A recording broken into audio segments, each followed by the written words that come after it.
Hi friends, welcome to Sujatha pressure cooker. నేను మీ సుజాత. ఈరోజు recipe వచ్చేసి పూర్ణం బూరెలండి. ఉగాదికి స్పెషల్గా అమ్మవారికి చేసేటటువంటి పూర్ణం బూరెలు. పర్ఫెక్ట్గా పూర్ణం అనేది బయటికి రాకుండా పైన క్రిస్పీగా లోపల సాఫ్ట్గా వచ్చే విధంగా ఎలా చేసుకోవాలో ఈరోజు నేను చేసి చూపిస్తానండి.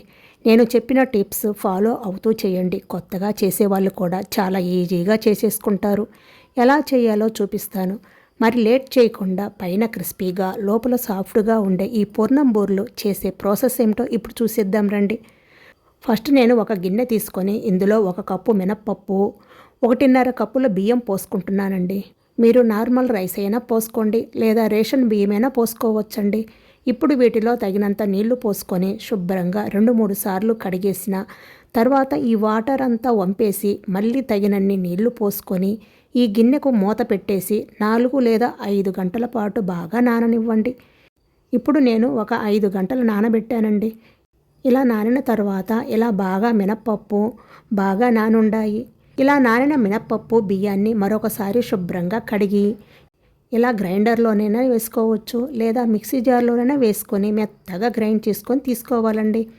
నేను గ్రైండర్లో వేసుకొని మెత్తగా రుబ్బుకుంటున్నానండి.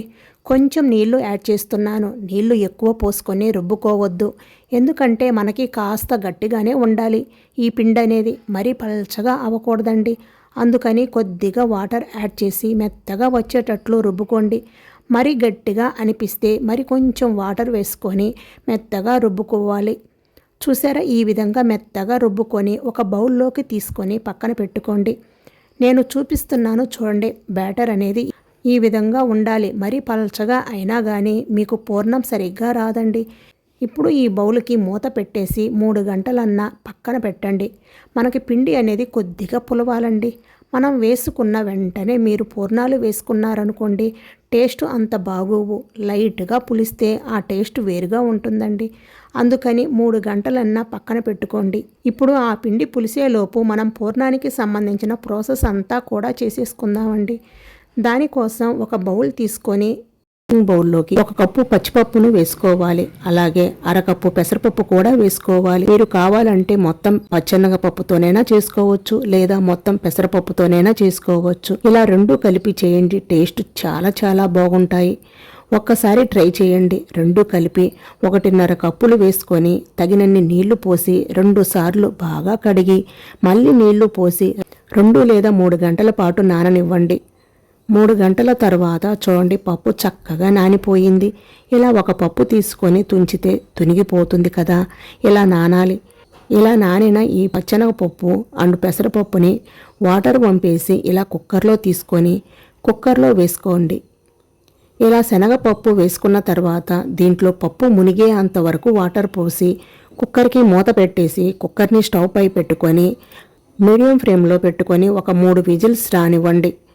ఇప్పుడు 3 విజిల్స్ వచ్చి ప్రెషర్ మొత్తం పోయిన తర్వాత తీసి చూస్తే పప్పు బాగా ఉడికిపోయింది కదా. ఇలా ఉడికిన తర్వాత వాటర్ ఉంటే ఇలా స్టైనర్ తీసుకొని దీంట్లో వడకట్టేసుకోండి. నాకు ఇక్కడ వాటర్ ఏమి రాలేదండి. నేను పప్పు మునిగే అంతవరకు పోసాను కాబట్టి ఇక్కడ వాటర్ ఏమీ నాకు రాలేదు. వాటర్ మొత్తం కిందకు వచ్చేస్తుంది. ఇలా స్టైనర్లో వేసుకున్న పప్పుని కొంచెం ఆరనివ్వండి.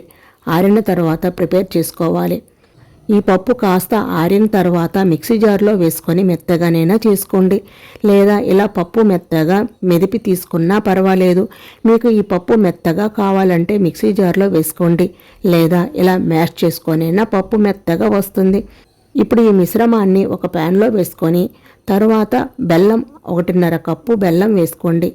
1.5 కప్పులు శనగపప్పు పెసరపప్పు తీసుకున్నాం కదా, బెల్లం మాత్రం 1.5 కప్పు వేసుకుంటే కరెక్ట్గా సరిపోతుంది. మీకు కాస్త స్వీట్ ఎక్కువగా కావాలంటే మరి కొంచెం వేసుకోవచ్చు. దీంట్లోనే 1 టేబుల్ స్పూన్ యాలకుల పొడిని కూడా వేసుకొని ఫ్లేమ్ని సిమ్లో పెట్టుకొని కంటిన్యూషన్గా కలుపుతూ ఉడికించండి. ఇలా కలుపుతూ ఉన్నారంటే బెల్లం మొత్తం కరిగిపోయి కాస్త లూజుగా అవుతుంది. తర్వాత గట్టి పడుతూ వస్తుంది.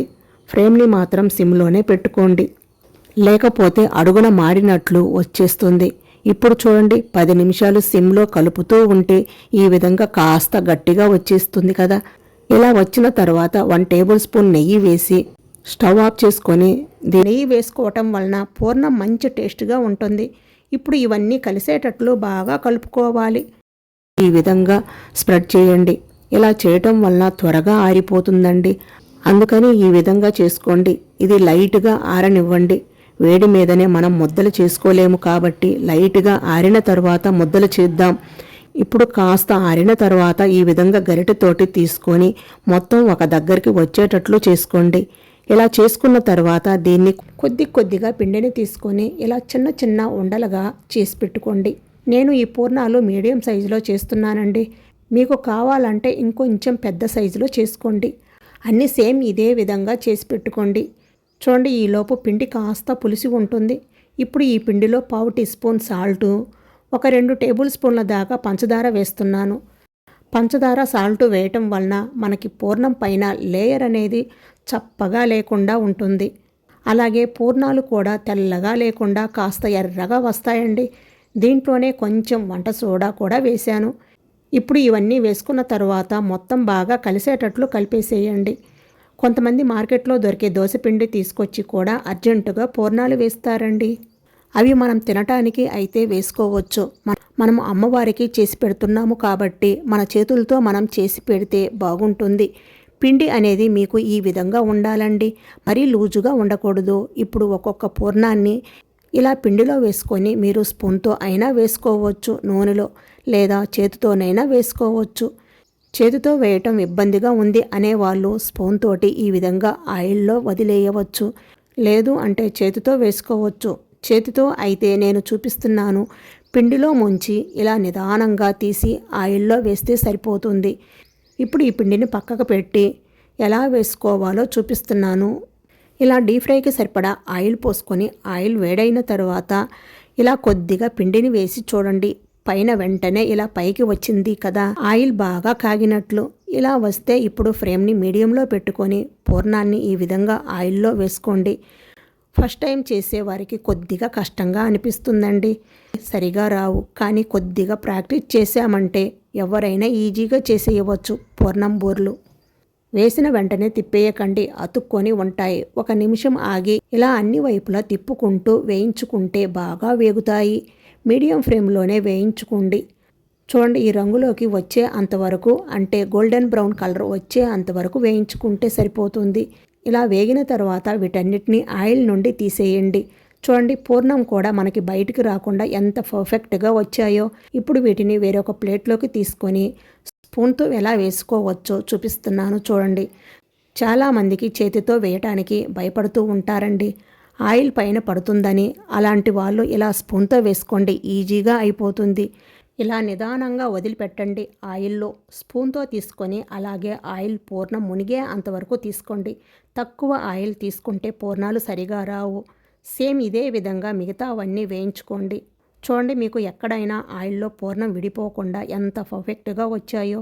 కొద్దిగా ప్రాక్టీస్ చేస్తే ఎవరికైనా చాలా ఈజీగా వచ్చేస్తాయండి. ఫస్ట్ టైం చేసేవారైతే ఎక్కువ క్వాంటిటీతో చేసుకోకుండా కొద్ది క్వాంటిటీతో చేసుకోండి. నేను చెప్పిన ఈ చిన్న టిప్స్ ఫాలో అవుతూ చేయండి, పర్ఫెక్ట్గా వస్తాయి. చూడండి, పైన క్రిస్పీగా లోపల సాఫ్ట్గా చాలా బాగుంటాయండి ఈ పూర్ణం బూరెలు. ఈ వీడియో మీకు నచ్చినట్లయితే లైక్ చేసి మీ ఫ్రెండ్స్ అండ్ ఫ్యామిలీ మెంబర్స్కి షేర్ చేయండి. అలాగే మీరు కూడా ట్రై చేసి మీకు ఎలా కుదిరిందో కింద కామెంట్లో మళ్ళీ నాతో షేర్ చేయటం అస్సలు మర్చిపోవద్దు. ఓకే ఫ్రెండ్స్, మరిన్ని టేస్టీ అండ్ సింపుల్ రెసిపీస్ కోసం సుజాత ప్రెషర్ కుక్కర్ని తప్పకుండా సబ్స్క్రైబ్ చేసుకోండి. Thank you for watching.